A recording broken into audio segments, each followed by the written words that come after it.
Bonjour, dans cette vidéo, nous allons explorer une classe de mots variables, le nom. En fait, en grammaire française, on regroupe tous les mots en classe en fonction de leurs caractéristiques communes. On identifie 8 classes de mots, 3 sont invariables et 5 sont variables. Le nom possède son genre, c'est-à-dire féminin ou masculin, et est variable en nombre, c'est-à-dire singulier ou pluriel. Normalement, à la fin de la vidéo et des exercices, tu seras en mesure de reconnaître et de bien utiliser les noms en effectuant les manipulations syntaxiques efficaces et déterminantes. Bonne écoute!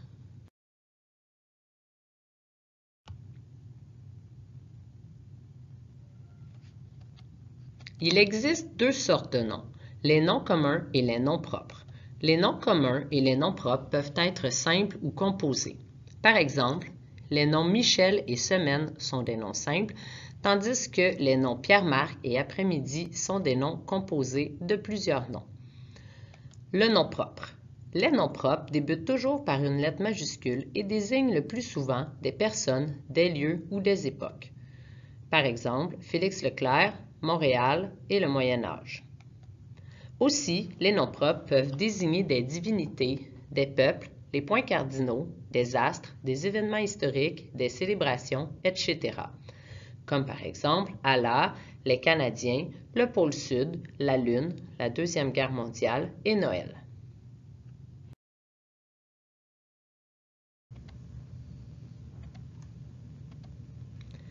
Le nom commun possède différents traits sémantiques qui vont par paire. Les noms ayant le trait animé désignent soit un humain ou un animal, tandis que les noms possédant le trait inanimé désignent plutôt une chose.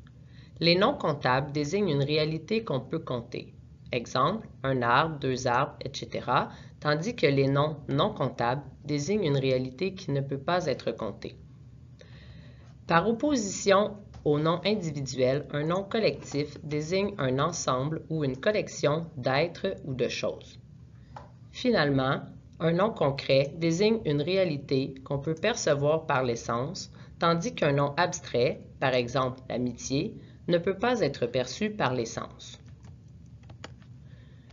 Il est à noter qu'un nom combine toujours plusieurs traits sémantiques. Par exemple, le nom troupeau combine les traits animés, comptables, collectifs et concrets.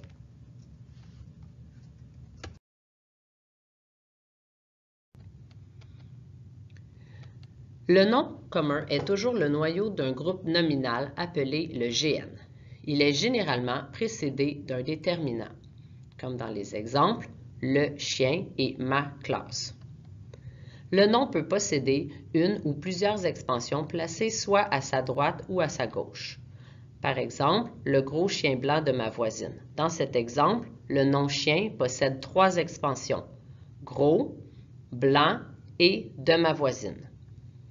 Nous verrons cette notion plus en détail lorsque nous traiterons du groupe nominal.